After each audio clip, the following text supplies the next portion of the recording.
Rahayu, semoga sami rahayu.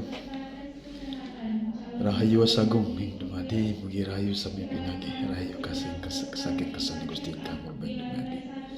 Jumpa lagi dengan saya Gede Swardana, ya, praktisi pengobatan tradisional Bali berbasis aksara Bali dan sastra Bali yang merupakan bagian dari sastra Nusantara di Indonesia, yaitu sastra Chinri Ainingrat Sanghyang Aji Saka. Saya seorang apoteker dan menjadi tenaga medis pengobat tradisional di Poli Kesehatan Tradisional Bali di Rumah Sakit Bali Mandara. Pada kesempatan kali ini saya ingin sharing pengetahuan bersama saudara semua terkait masalah aksara. Ya, aksara merupakan awal untuk memulai sebuah peradaban. Tanpa aksara, tidak ada kata-kata, tidak ada namanya kalimat, tidak ada namanya bahasa, tidak ada namanya komunikasi.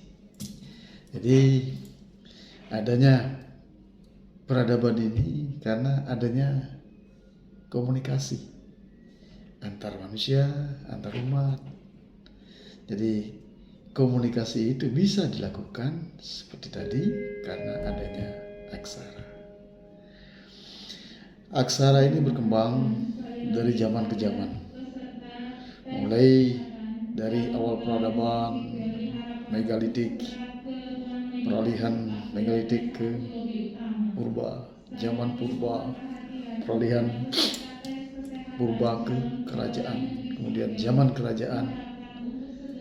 Kalau di Indonesia, zaman kerajaan dimulai dari abad 1 sampai abad 15. Jadi dari kerajaan Salakanegara, kemudian Tarumanegara, ada juga ya Mulawarman di Kutai. Kalau Salakanegara di Jawa Barat, Tarumanegara juga di Jawa Barat. Juga sudah itu bergeser ke tengah, ada Mataram kuno. Dari Mataram bergeser ke timur lagi, ada ya Medang Kemulan yang dibawa oleh Empu Seno. Kemudian bergeser lagi ke Bali, merata sastra aksara itu merata ke Bali, dan puncaknya kejayaan atas dasar aksara itu adalah aksara Chinri, sastra Chinri Ainingrat Sanghyang Aji Saka pada masa emas kejayaan Nusantara, Kerajaan Majapahit, yang mampu disatukan oleh beliau Mahapatih Gajah Mada. Dan kemudian surut kembali, ya, setelah runtuh Majapahit surut kembali karena Indonesia dikuasai oleh Eropa, terutama Belanda, selama 350 tahun menguasai, dijajah, sehingga aksara dan sastra juga berubah drastis, dan aksara Eropa yang menguasai dunia, yaitu alfabet A, B, C, D, E, F, G, dan seterusnya. Selain alfabet, saat Majapahit runtuh sampai kini, Indonesia juga dikuasai aksaranya Arab, ya, karena mayoritas Islam. Jadi aksara berkembang dari zaman ke zaman. Nah, saya bicara sastra Chinri Ainingrat Sanghyang Aji Saka. Kapan sastra itu dibudar oleh beliau? Jadi sastra Sangyang Ajisaka, Sastra Cindri Ayuningrat Sangyang Ajisaka, Hana Caraka, Data Sawala, Maga Batanga pada jayanya 20 aksara, kemudian menjadi 10 aksara, 5 aksara, 3 aksara, Dwi aksara, dan Manunggal menjadi aksara suci Ong Karengadek. Nah, aksara ini pertama diwedar oleh beliau Sangyang Ajisaka pada abad-abad ke-8 saat bumi Nusantara mau dikuasai oleh kekuatan dari kelompok raksasa yang candinya sampai sekarang masih ada, Candi Boko. Nah, Prabu Boko ini karena ingin menguasai Nusantara, ingin menguasai bumi Nusantara, dan Tuhan memang memerintahkan, memberikan kewenangan sebagai penguasa bumi ini adalah manusia, bukan dari golongan lain. Nah, pada saat kelompok raksasa ini ingin menguasai bumi, saat itulah beliau Sangyang Ajisaka yang tidak lain adalah beliau penguasa Nusantara, dewanya manusia Nusantara, mengejawantah menjadi pengembala, namanya Sangyang Ajisaka. Dan pengembala ini hadir di tengah-tengah peradaban saat itu, dan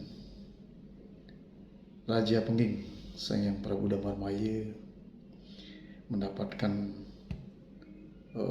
tuntunan beliau, ya, wangsit dan apapun namanya, bahwa akan bertemu seorang pengembala yang bukan sembarangan. Akhirnya beliau ketemu dengan Sangyang Ajisaka ini saat itu sebagai pengembala dan masuk istana. Beliaulah yang modar sastra Cindri Ayuningrat Sangyang Ajisaka untuk pertama kalinya, dan diberikan kepada anak-anaknya, ya. Yang paling terkenal adalah Raden Bandung Bondowoso. Jadi beliau bertapa untuk mendalami sastra ini dari gua ke gua, dari hutan ke hutan. Nah, saat Sangyang Prabu Boko sudah mulai menancapkan kukunya untuk menguasai bumi Nusantara, dan akhirnya ingin juga menguasai kerajaan Pengging, dan terbukti memang kesaktian Prabu Boko ini luar biasa. Mau menyerang Prabu Pengging, akhirnya Sangyang Prabu Damarmaya kewalahan, dan saat itu juga Sangyang Prabu Damarmaya memanggil anaknya yang masih dalam tapa, Raden Bandung Bondowoso, bangun dari tapanya dan langsung dapat perintah dari ayahandanya untuk menghadapi Prabu Boko. Nah, dalam pertempuran itu akhirnya Prabu Boko bisa dikalahkan oleh Raden Bandung Bondowoso dengan kekuatan sastra aksara, sastra Cindri Ayuningrat Sangyang Ajisaka. Itu yang menjadi pamungkasnya, karena dalam aksara itu yang diringkas menjadi 10 aksara itu ada kekuatan 9 penjuru mata angin yang bisa diambil, bisa dimasukkan ke dalam tubuh manusia dengan pemahaman yang benar, dengan etika dan tata susila yang benar, dengan ritual yang benar, dengan cara dan metode yang benar, melalui tapa, brata, smedi, sastra bukan murid. Sehingga terbukti kesaktian Raden Bandung Bondowoso luar biasa, sehingga bisa mengalahkan Prabu Boko. Namun dalam kisah selanjutnya, Raden Bandung Bondowoso karena baru saja keluar dari pertapaan, manakala dia mengalahkan Prabu Boko, bisa membunuh Prabu Boko, patihnya Prabu Boko dan pasukannya menarik diri, lari ke istananya. Saat dikejar itulah ada kisah Roro Jonggrang, seperti yang kisah-kisah yang selama ini, yang kisah-kisah di Jawa Tengah yang sudah menjadi legenda. Jadi Raden Bandung Bondowoso kepincuk, istilahnya terkesima dengan kecantikan anaknya Prabu Boko, dan heran kenapa Prabu Boko yang dari raksasa bisa punya anak secantik Roro Jonggrang. Dan seketika itu dia jatuh hati kepada Roro Jonggrang dan ingin meminang Roro Jonggrang. Roro Jonggrang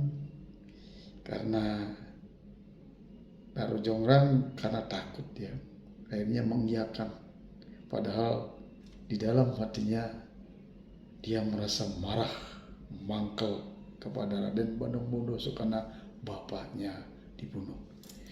Ya, namanya anak, kalau orang tuanya dibunuh, apapun prosesnya ya tetap pasti akan sakit hati, pasti akan dendam. Tapi karena takut, dia akhirnya mengiyakan dengan syarat-syarat yang sudah dia rencanakan. Syarat pertama, harus bisa membuatkan sumur sebagai sumber mata air. Diiyakan sama Raden Bandung Bondowoso. Dia bisa membuat sumur sampai mata airnya sudah dekat, sampai dalam sekali. Kemudian diperintahkan Mahapatinya untuk bersama pasukan untuk menguruk Raden Bandung Bondowoso ke dalam sumur itu. Ya, untungnya sumber mata airnya sudah dekat, sehingga begitu tebus sumber mata airnya, keluar airnya mendorong Raden Bandung Bondowoso keluar dari sumur itu dan selamat. Dan Bandung Bondowoso bisa kembali selamat dari jebakan itu dan mencari Roro Jonggrang ke istananya. Amarahnya luar biasa Raden Bandung Bondowoso.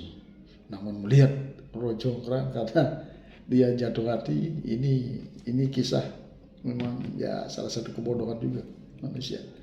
Ya, kadang-kadang kalau cinta seringkali membuat kita buta. Seringkali kita membuat emosi, dendam tetapi buta. Sehingga begitu melihat Roro Jonggrang, dia luluh kembali. Dan diberikan syarat yang kedua, untuk membangun 1000 candi dalam semalam. Ini kisah legenda yang sudah merakyat di Jawa Tengah, yang saya ulas kembali terkait dengan perkembangan aksara sastra Jindri Ayuningat Sanyang Aji Saka. Ya, kembali diberikan syarat, kembali diiyakan sama. Itu padahal syaratnya tidak masuk akal. Dalam satu hari, dalam satu malam sudah harus bisa membangun 1000 candi. Ya, sesuai dengan legenda masyarakat Jawa Tengah yang berkembang. Dalam semalam bagaimana bisa membangun 1000 candi? Itulah penarikan kekuatan yang tidak kelihatan yang dimiliki oleh Raden Bandung Bondowoso. Jadi kekuatan maya yang dipanggil untuk membantu membangun candi itu, membangun patung dan candi itu, 1000 candi, 1000 patung. Nah, setelah hampir selesai, belum juga tengah malam, sudah hampir selesai, Roro Jonggrang ya sangat khawatir dan melakukan lagi kecurangan dengan menggunakan kekuatan api, ya, di sebelah timur, mengerahkan semua dayang-dayangnya untuk melakukan kegiatan-kegiatan seolah-olah matahari sudah mau terbit. Jadi dengan palu guncangkan gitu, dengan membakar jerami, sehingga arah timur menjadi terang. Nah, kondisi seperti ini membuat kekuatan-kekuatan maya dari Raden Bandung Bondowoso lari semua. Menganggap sudah hampir pagi, lari semua ke tempatnya masing-masing, sehingga paginya begitu dihitung, ya jumlahnya 999 kurang 1. disinilah puncak kemarahan Raden Bandung Bondowoso yang tidak bisa lagi dikendalikan, sehingga saat itu mengutuk Roro Jonggrang menjadi patung pelengkap sehingga menjadi 1000. Dan sesuai legenda, patung itu jadi manusia, Roro Jonggrang menjadi patung setelah dikutuk. Nah, kisah itu merupakan legenda, namun cerita rakyat, namun faktanya ada. Candi Boko ada, di Prambanan juga ada Candi Sewu di sana. Semua ada. Jejak-jejak kerajaan Pengging juga ada. Cuman yang lebih terkenal adalah jejaknya Mataram kuno berikutnya. Prambanan, Borobudur. Tapi Candi Boko itu ada. Nah, disitulah memang kehendak alam. Bumi ini memang harus dikuasai oleh manusia, bukan ciptaan lain Tuhan. Ciptaan Tuhan ada 10 yang menghiasi peradaban jagat raya di masing-masing wilayah. Di bumi memang diserahkan sepenuhnya kepada manusia. Ciptaan Tuhan ada para dewa. Ya, di para dewa ini merupakan sinar suci Tuhan. Ada 3 dewa utama yang merupakan perwujudan dari Tuhan itu sendiri. Dan itu ada tumbuhan namanya Sanyang Talu, ada hewan namanya Sanyang Sawu Prani, ada manusia, ya, ada putih, ada kali, ada dengan, ada jin, ada setan, ada samar. Nah, yang Prabu Boko ini adalah kelompok raksasa yang merupakan campuran antara yang merah, Sanyang Setan, dengan Dewi dari Kayangan. Sehingga bisa terjawab kenapa Sanyang Prabu Boko yang berupa raksasa kawin dengan manusia bisa melahirkan Roro Jonggrang yang cantik. Karena memang aslinya dari campuran. Nah, itulah kekuasaan Tuhan, kekuasaan alam dan kekuasaan beliau sang pencipta alam semesta yang memang sudah menggariskan masing-masing. Bumi tidak boleh dikuasai yang lainnya. Nah, begitu manusia diciptakan, manusialah yang dulu dikenal Adam Hawa, ciptaan Tuhan yang pertama kali, yang dikenal dengan simbol Lingga Yoni, ibu bapak. Nah, setelah manusia diturunkan ke bumi, diberikan kewenangan penuh untuk mengawali peradaban di bumi, yaitu yang lainnya ini, Bude, Kali dengan jin, setan, samar ini harus tunduk, diperintah tunduk kepada manusia di bumi, karena galaksi itu banyak lainnya. Kalau di bumi memang diberikan kewenangan pada manusia untuk mengawali peradaban, dan peradaban itu dari zaman ke zaman ya dinamis, dan aksaranya pun berkembang dinamis. Cuman di Nusantara ini ada 9 cucu Nabi Adam Hawa yang diberikan kewenangan untuk memulai peradaban di 9 wilayah belahan bumi ini. Cucu pertama namanya beliau Sanyang Semar, diberikan kewenangan untuk memulai di Nusantara. Cucu kedua Sanyang Buddha, diberikan memulai peradaban di dataran Cina. Cucu ketiga penguasa India, diberikan peradaban untuk memulai di wilayah India. Keempat Atlantis, diberikan kewenangan untuk memulai peradaban di Atlantis. Kelima Afrika, diberikan juga kewenangan untuk memulai peradaban di Afrika. Keenam Timur Tengah, Syekh Subakir, diberikan juga kewenangan memulai peradaban Timur Tengah di Arab. Ya. Yang ke-7 Eropa, ya, alfabet yang sekarang yang menguasai. Yang ke-8 di Amerika, daratan Amerika. Yang ke-9 bebas, yang sekarang ada di benua Australia. Nah, beliau inilah dewanya masing-masing manusia di wilayah masing-masing yang memulai peradaban dengan menciptakan aksara. Nah, itu aksara yang terakhir yang menjadi warisan leluhur Nusantara adalah sastra genre Yuningrat Sanya Ngaji Saka. Yang sekarang setelah Majapahit runtuh tergeser oleh aksaranya Arab, juga setelah penjajahan Belanda ya tergeser dengan sastra Eropa alfabet. Ya, kalau aksaranya Eropa diterapkan di Nusantara ya nggak ada kodamnya, cuman menjadi alat komunikasi antar manusia. Kalau kita memperdalam sastra sendiri, kalau di Eropa alfabet bisa untuk komunikasi antar manusia di sana dan juga untuk komunikasi dengan dunia lain. Begitu juga di Arab bisa. Kalau masuk ke sini kodam enggak ini, karena kodamnya di masing-masing wilayah. Kalau di Nusantara kodamnya diberikan oleh Sang Hyang Semar. Sastra itu kan hidup, masukkan ke dalam diri. Jadi aksara itu yang 20 itu dihidupkan, diurip, kemudian masukkan ke dalam tubuh, ditempatkan ke dalam tubuh, masukkan melalui napas atau prana. Tarik napas, pelan-pelan, tahan, putar dia, keluarkan pelan-pelan. Urip sastra itu. Lalu tempatkan di dalam tubuh kita. Setelah itu baru panunggalan menjadi 10 aksara. Dan 10 aksara itu juga ada penguripnya, ada tempatnya di dalam tubuh. Sudah diurip di dalam tubuh, baru tarik kekuatan Dewa Tenawa Sanga, 9 penjuru mata angin dengan Wariastri, masukkan ke dalam tubuh. Nah, yang sudah saya buktikan adalah salah satu cabangnya dari ilmu tradisional Nusantara itu, yaitu untuk cabang pengobatan. Dalam 10 aksara itu, ya, jadi sa, ba, ta, a, i, na, ma, si, wa, ya, ya.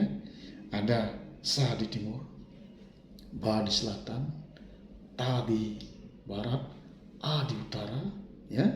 Kemudian i di tengah-tengah. Nah, kombinasi di timur dengan di barat, jadi na. Terus ma kombinasi antara ta dengan ba dengan ta, jadi ma. Kemudian ada juga kombinasi antara ta dan a menjadi si. Kombinasi antara a dan sa menjadi wa. Jadi kemudian ya di tengah. Makanya 9 penjuru mata angin dengan purusnya sumbering subuh ada di tengah. I dan ya. Ing yang. Itu kekuatan Siwugur Ibu Dewi, kekuatan Linggayomi, kekuatan Ibu Bapak sebagai sumbering subuh. Itu mau mana yang diambil, itu masing-masing ada caranya. Ada metode, ada sistem dan metodenya. Yang saya ambil sekarang adalah cabang ilmu pengobatan. Kombinasi antara putih, sa, dengan merah, ba. Jadi merah muda. Ya, aksaranya na. Jadi sumbering subuh ing, e, i dan ya, naikkan ke mode ing, yang, sang, bang, na. Itu sastranya. Kemudian sastra dasar ini diurip dalam tubuh kita. Ya, mohon panuguran beliau. Dan itu di-backup oleh, kalau di Bali di-backup dengan referensi berupa lontar. Kalau untuk pengobatan lontar usada. Ada kalimusada kalimusi di lontarnya, ada Buddha Kecapi, ada keputusan Sang Hyang Musadi, ada lontar-lontar yang spesialis, ada usadirari dan lain sebagainya. Dan untuk obatnya, khusus untuk herbalnya adalah ada lontar taru permani. Bali yang lestari luar biasa. Dan ini saya buktikan sastra ini bisa membantu pasien-pasien non medis di Poli Kesehatan Tradisional Bali Rumah Sakit Bali Mandara. Jadi bisa membantu medis, membantu dokter untuk menganalisa pasien-pasien non medis. Jadi kami bisa padukan di sini dengan layanan kesehatan tradisional Bali terintegrasi. Ada dokter, ada pengobat tradisional, ada perawat juga dengan perawatan tradisional, baik akupunktur, akupresur, terus refleksi segala macam. Sehingga pasien datang kondisi sakit yang bertahun-tahun tidak sembuh, tidak kunjung sembuh. Setelah datang ke Poli Kesehatan Tradisional Bali, Rumah Sakit Bali Mandara, kita analisa secara terintegrasi, pasien bisa ditolong. Jadi bersama-sama bisa wujudkan tujuan terapi menuju kesembuhan pasien dan meningkatkan kualitas hidup pasien. Itu yang pasien juga rasakan dan juga kami catat dalam rekam, baik rekam medis, rekam pengobatan tradisional, dan rekam perawatan. Jadi secara profesional kami lakukan layanan itu secara terintegrasi di Poliklinik Kesehatan Tradisional Bali, Rumah Sakit Bali Mandara. Dan konsep inilah akan menjadi jawaban atas tantangan dunia kesehatan masa depan. Ya, untuk selanjutnya teman-teman semua bisa buktikan. Datang ke Poli Kesehatan Tradisional Bali, terintegrasi Rumah Sakit Bali Mandara. Datang, lihat, rasakan, buktikan layanan kami di sini secara terintegrasi, dan pasiennya akan merasakan. Silakan pasien-pasien yang selama ini bingung mencari pengobatan karena sudah kemana-mana tidak kunjung sembuh, datanglah ke Poliklinik Kesehatan Tradisional Bali, Rumah Sakit Bali Mandara, untuk kami bantu analisa secara komprehensif. Jadi secara holistik, secara komprehensif, baik analisa medis, analisa non medis, dan juga untuk perawatan, akupunktur, akupresur, dan juga refleksi. Selamat mencoba, silakan datang dan buktikan. Rahayu Sagung Intufati.